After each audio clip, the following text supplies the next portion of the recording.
Buenas tardes, me llamo Hani y te cuento algo. Me encanta hablar sobre el estilo de vida saludable. Sí, y ese es el tema de hoy. La razón por la que hablo tanto en los medios de comunicación sobre la dieta basada en plantas no es solamente porque está alineada con una filosofía de vida que considero interesante, sino porque siguen apareciendo pruebas que refuerzan los beneficios para la salud de adoptar este patrón de alimentación. Todo el tiempo, los estudios asocian las dietas basadas en plantas o aquellas que tienen características muy similares con resultados positivos. Hoy quiero hablar justo de eso, un poco del impacto que una dieta basada en frutas, verduras y cereales integrales puede tener en la salud, centrándome en la microbiota intestinal. Como ya sabemos, nuestro intestino está habitado por billones de microorganismos, distribuidos entre más de 1000 especies que mantienen una compleja relación simbiótica con nuestro sistema.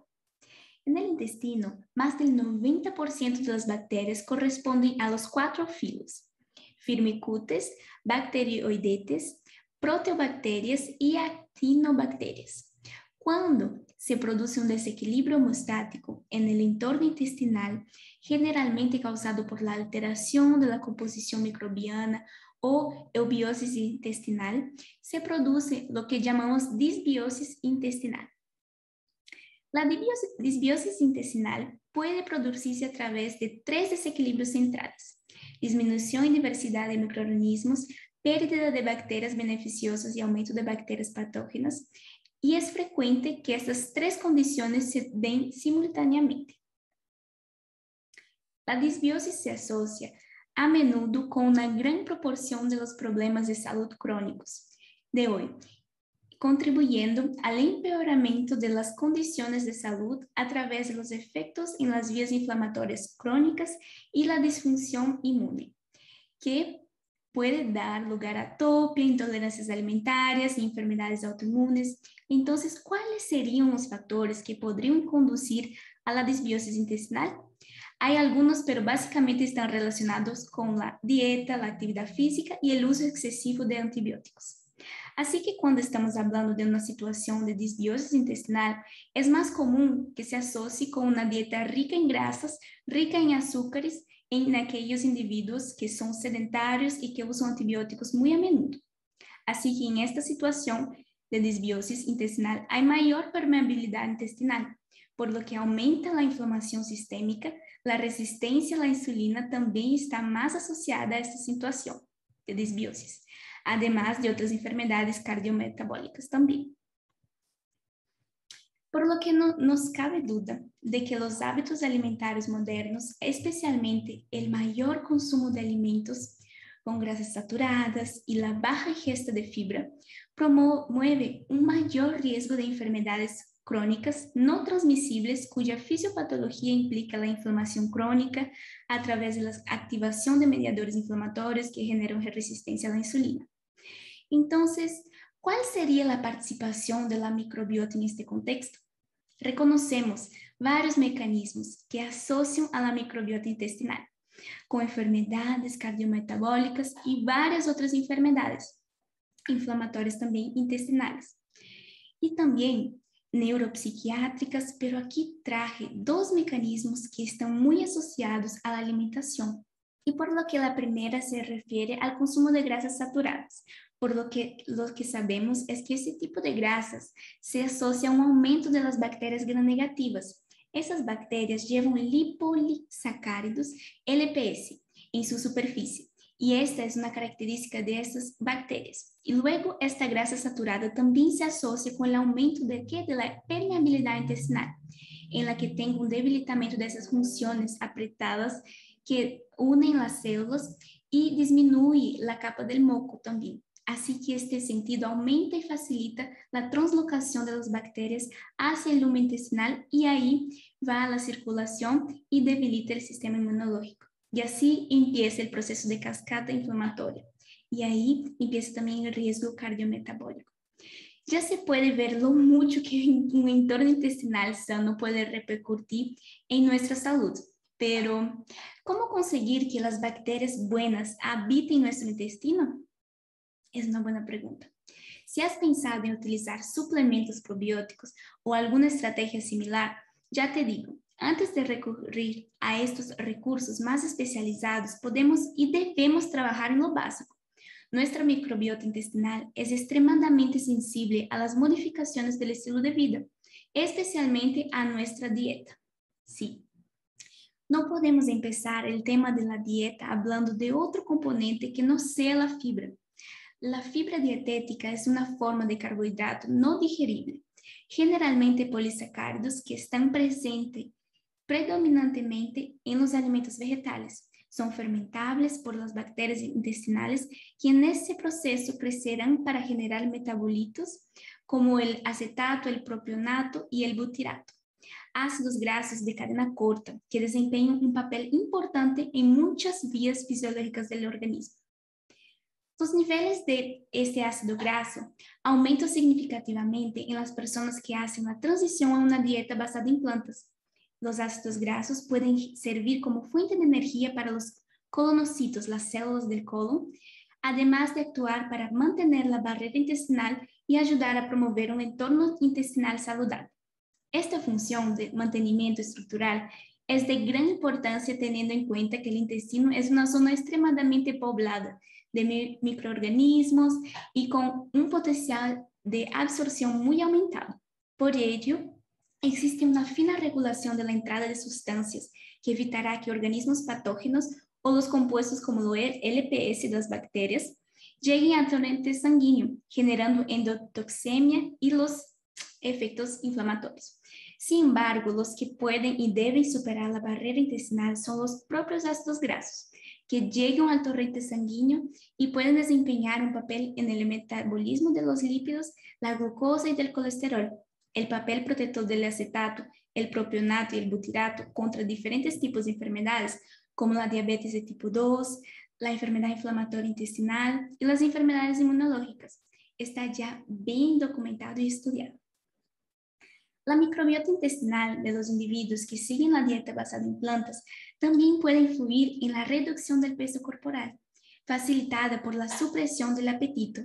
Además de ser una fuente directa de energía para los colonocitos, los ácidos grasos actúan como sustratos para los receptores acoplados a proteínas G en varios tejidos, estimulando la liberación del péptido GG, una hormona que reduce el apetito y la ingesta de alimentos, así como el péptido similar al glucagón, el GLP-1, una hormona que retrasa el vaciamiento gástrico. Las poblaciones de bacterias intestinales que digieren estas fibras y producen ácidos grasos se encuentran en cantidades mucho menores en las personas que tienen dietas basadas en productos animales. Uno de los beneficios de reducir el consumo de carne. La dieta afecta a la salud humana en parte mediada por la microbiota intestinal.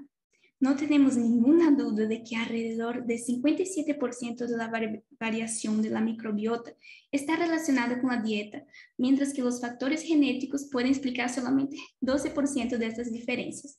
Y lo que es interesante es que podemos entender que los cambios en la microbiota se producen dentro de las 24 horas después del cambio de nuestra dieta. Pero esto no sucede de forma permanente. Así que para que podamos continuar con este cambio de la microbiota, debemos que mantener este cambio en la dieta es lo que llamamos educación nutricional. Entonces, si tengo un individuo que no consumía fibras antes y empieza a consumir fibras en 24 horas, esta microbiota responde aumentando la población de ciertas bacterias.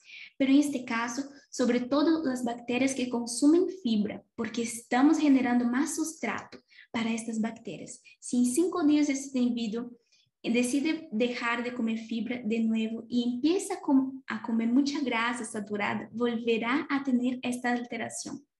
Pero te digo que se equivocan quienes piensan que los beneficios de la dieta vegetal se deben únicamente al aporte de fibras alimentarias. Los polifenoles abundantes en las verduras también desempeñan un papel importante en el mantenimiento de un entorno intestinal saludable. La microbiota intestinal también transforma los polifenoles de la dieta, produciendo metabolitos que a menudo tienen una mayor tasa de absorción y bioactividad que sus precursores polifenólicos. Por el contrario, los polifenoles aumentan la diversidad de la microbiota intestinal, estimulan la microbiota beneficiosa, como las cepas de Bifidobacterium y Lactobacillus, y retrasan el crecimiento de las cepas patógenas en la mayoría de los casos. Se puede decir que los polifenoles ejercen efectos antipatógenos, antiinflamatorios y protección cardiovascular. Los alimentos más comunes ricos en polifenoles son las frutas como las uvas, las semillas, las verduras, el té y los productos de cacao. Y por eso, cuando pensamos en los alimentos, es importante entender cómo funcionan y lo importante que es la diversidad bacteriana. Entonces sabemos que esta diversidad bacteriana está muy conectada con nuestra dieta. Entonces, ese estudio es un poco antiguo, de 2018, pero es muy interesante.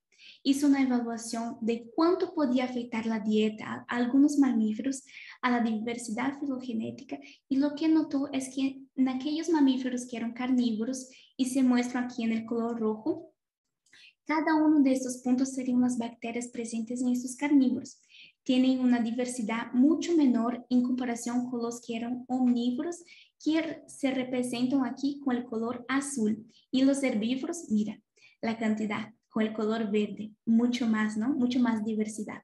Así, la diversidad bacteriana aumenta con la inclusión de alimentos de origen vegetal, y es importante destacar que la diversidad bacteriana se considera un marcador intestinal ¿de qué? De disbiosis intestinal.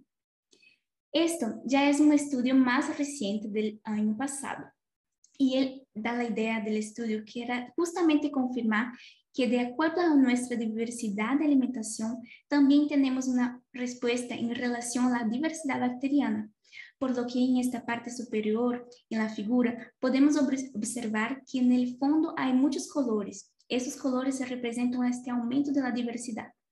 Y también podemos observar diferencias en la diversidad de la dieta comparando con las edades. Cuando estamos hablando de bebés que estarían usando fórmula o lactancia materna, al ser solamente un alimento, por esta razón tiene menos diversidad, y ahí vemos aquí atrás del biberón, que no tiene ninguna diversidad bacteriana. Entonces, conforme vamos aumentando, aquí en la figura abajo podemos ver cómo aumenta esa diversidad en la microbiota intestinal conforme aumentamos la edad. Podemos ver cómo la microbiota intestinal puede sufrir esta modulación según el tipo de sustrato que se suministra. Por esta razón, siempre refuerzo, antes de pensar en la suplementación para el cuidado intestinal, preocúpese de lo que se está ingiriendo o no. La mayor ventaja de una dieta basada en plantas es que el suministro en cantidades ideales de los compuestos que seguramente presentan efectos positivos para el metabolismo, en detrimento de una drástica reducción o exclusión de los alimentos de origen animal. ¿Y cuáles son los componentes de los alimentos que afectan a la microbiota intestinal? Aquí son varios, y aquí traigo algunos. Sabemos que dentro de los carbohidratos tenemos fibras, prebióticos y FODMAPs, que pueden afectar la microbiota. También sabemos que la proteína de origen animal o vegetal tiene una diferencia en relación a esta composición, y lo mismo sucede con la grasa saturada o insaturada. Y aquí es importante resaltar que independientemente de la fuente, si es de origen vegetal o no, la cuestión es que si es saturada o insaturada, porque las bacterias gram-negativas les gusta mucho la grasa saturada, por lo que aunque sea de origen vegetal, responde a esta grasa de la misma manera, y que queda la duda de cuánto pueden actuar los probióticos, simbióticos, fitoquímicos y agroquímicos también sobre la microbiota intestinal. Cuando hablamos de probióticos, es importante entender que son unos sustratos utilizados selectivamente por los microorganismos del huésped para obtener algún beneficio para la salud. Algunos ejemplos de prebióticos son la inulina y la oligofructosa, el fruto oligosacárido, el galacto-oligosacárido, la lactulosa, el almidón resistente. También tenemos fuentes alimentarias como prebióticos, pero también podemos solicitar su manipulación o incluso comprarlos en farmacia. Algunas de las fuentes alimentarias son el trigo, la cebolla, el plátano, la miel y el ajo, los espárragos, la alcachofa y el yacón. Lo importante es que este prebiótico mejora de alguna manera el crecimiento de la microbiota endógena. Cuando hablamos de la microbiota endógena, es la que es la residente realmente tenemos como si fuera nuestra microbiota basal. Así que para ser considerado un prebiótico, no puede ser hidrolizado o absorbido en la parte superior del tracto gastrointestinal. Debe ser fermentado selectivamente por bacterias colónicas beneficiosas como por ejemplo las bebidas y los lactobacilos, y también tienen que ser capaces de alterar la microbiota colónica. Así que aquí traigo algunos ejemplos, es decir, ¿qué buscamos como prebióticos? El primero habla del tema de la salud metabólica, que podría utilizar la inulina pensando en este sentido del sobrepeso, la diabetes de tipo 2, el síndrome metabólico, la dislipidemia, la inflamación sistémica. Para el síndrome del intestino irritable, por ejemplo, sería interesante utilizar los GOS, que son los galactosacáridos. Y así para cada objetivo tenemos que estudiar y verificar cuál sería la mejor forma y cuál es la mejor dosis para cada uno de los prebióticos. Cuando hablamos de probióticos, son microorganismos vivos, beneficiosos para el ser humano, generalmente componentes no patógenos de la microbiota normal, por lo que hablamos de bacterias productoras de ácido láctico y también de las levaduras, que realmente sabemos que hay actualmente en el mercado una serie de productos comerciales y preparados farmacéuticos que contienen bacterias probióticas, y la tendencia es tener cada vez más productos de este tipo. Y ahí tenemos que evaluar cada caso para poder identificar cuál es el mejor probiótico a recomendar. Entonces, para ser considerada probiótica, esta bacteria tiene que tener la capacidad de adherirse a la mucosa intestinal, la capacidad de colonizar, al menos temporalmente, el tracto gastrointestinal, y la capacidad de producir compuestos antimicrobianos, ser no patógena, eficiente y segura. Y también que estén vivos cuando se ingieren y deberían resistir el proceso de digestión, y la mayoría de los productos probióticos siguen siendo lácteos y teóricamente deberían tener entre 10 y 8 unidades formadoras de colonia. En cuanto a la acción de los probióticos, tenemos varias posibilidades, pero la más interesante es la exclusión competitiva, que funciona como un mecanismo que impide la colonización de la mucosa intestinal por otros microorganismos potencialmente patógenos. Y la pregunta que ya me han hecho era respecto a la capacidad de colonización del tracto gastrointestinal y su efecto a largo plazo. Esta es una respuesta muy difícil de dar, porque lo que todavía no podemos responder es, después de dejar de usar este probiótico, ¿por cuánto tiempo tendríamos el efecto probiótico? No podemos identificar y afirmar exactamente la cantidad de esa bacteria que consumiste. Como el probiótico puede ocupar eficazmente el sitio de adhesión en el intestino y permanece allí, por lo tanto, al principio, mientras se utiliza el probiótico es para tener un efecto. El efecto que eligió dependerá mucho de cada probiótico, pero después de dejar de consumirlo, dependerá mucho de lo que va a hacer en relación con su alimentación, recordando que la alimentación es lo que genera sustrato para las bacterias. Y la forma más sencilla de conseguir que las bacterias beneficiosas crezcan en tu intestino es a través de la dieta, manteniendo una dieta saludable a largo plazo, cambiando tu dieta. Así que aquí tienes algunos de los microorganismos que se utilizan como probióticos. Vemos que la mayoría son bacilos, pero también tenemos otros, ¿no? Hay Streptococcus, de Saccharomyces, así que hay otras posibilidades.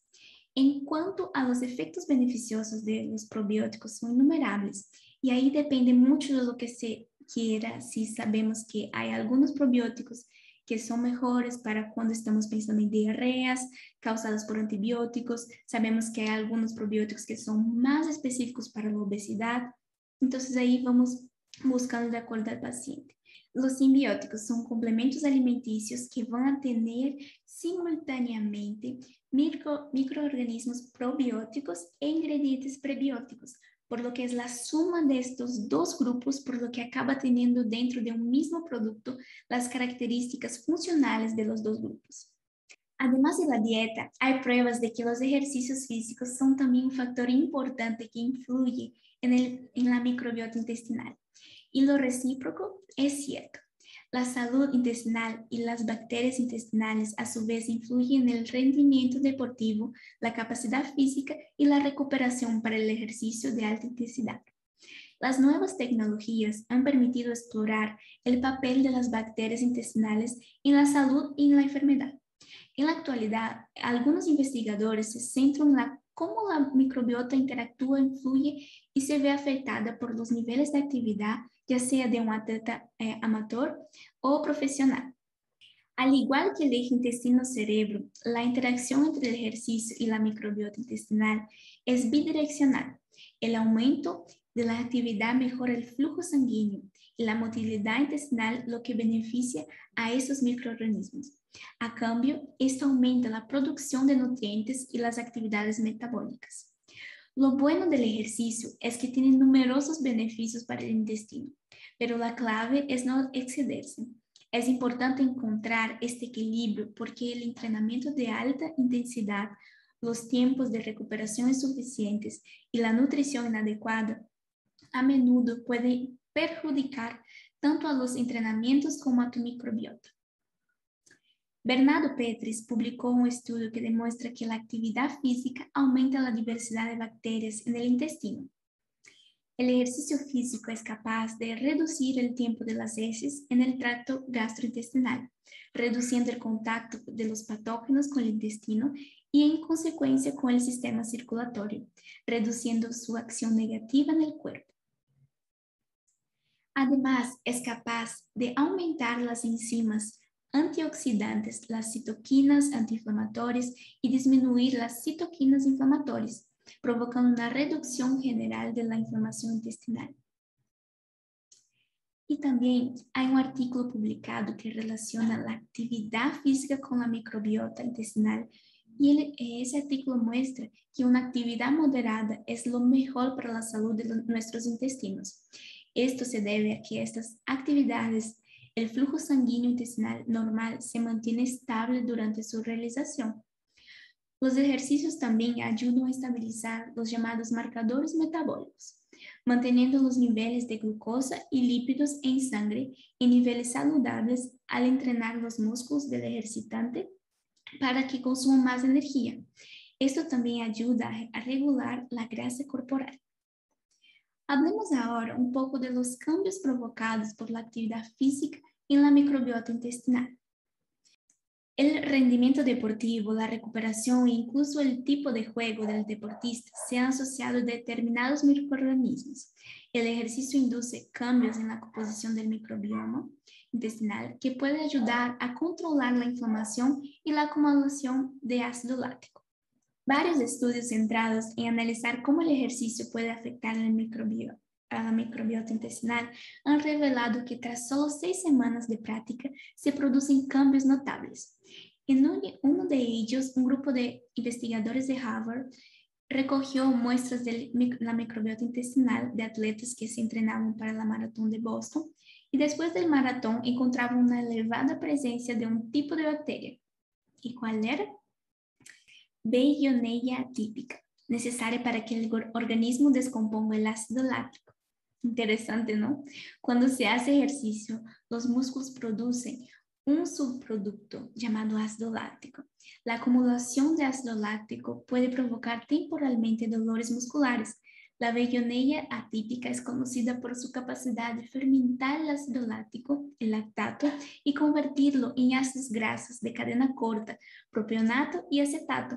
En el estudio, los corredores de maratón que tenían una alta presencia de estas bacterias fueron capaces de aumentar su tiempo de carrera hasta el agotamiento. Increíble, ¿no? En otro estudio, investigadores de Harvard compararon la microbiota intestinal de atletas ultramaratonistas que reman y encontraron diferencias en la composición, lo que sugiere que ciertos deportes promueven determinados ecosistemas microbianos. La composición de la microbiota intestinal presenta diferencias entre los individuos sedentarios y los deportistas. La clave para hacer el ejercicio de una manera óptima para su salud es encontrar lo que es mejor para usted y su microbiota intestinal. Para encontrarlo, es necesario experimentar personalmente y contar con la ayuda de un profesional de salud. Y Hani, ¿cómo afecta la microbiota intestinal al rendimiento deportivo? Ahora vamos a contestar. Ayuda a reducir la inflamación. La microbiota intestinal desempeña un papel importante en la inflamación al aumentar o disminuir los niveles de inflamación y eso interfiere en el rendimiento deportivo. Ayuda en la recuperación y es la causa de muchas enfermedades crónicas. El desequilibrio de la microbiota intestinal o disbiosis se asocia con afecciones inflamatorias, por lo que es importante mantener una microbiota intestinal sana para ayudar a reducir la inflamación en todo el cuerpo. Las investigaciones demuestran que mejorar el equilibrio de la microbiota intestinal reduce la inflamación sistémica, lo que proporciona un alivio a corto plazo y una reducción del riesgo a largo plazo. Y mantener el equilibrio y mejorar la diversidad de la microbiota intestinal también proporciona un entorno más estable que reduce el impacto del estrés repetido a lo que se someten sus cuerpos los deportistas. Y también podemos aumentar los niveles de energía. Cuando la microbiota está bien sana, eso ayuda a aumentar los niveles de energía, lo que puede traducirse en un mejor rendimiento. ¿Por qué? 3 cosas. Reduce la fatiga mediante la mejoría de la descomposición del ácido láctico. 2. Aumenta los niveles de ATP, la energía para las células. Y también ayuda proporcionando metabolitos esenciales para sus mitocondrias, la fuerza motriz de las células. Los atletas confían en sus altos niveles de energía para lanzarse por encima de sus competidores. Una microbiota intestinal que funciona al máximo rendimiento es un importante aliado para la ventaja competitiva. Y también nos ayuda a mejorar la fuerza mental. La microbiota intestinal puede influir en nuestra función cerebral. Esto se debe a que es responsable de la producción de gran parte de las sustancias neuroquímicas como la serotonina, la dopamina, que el cerebro utiliza para regular algunos procesos, como el aprendizaje, la memoria y el estado de ánimo también.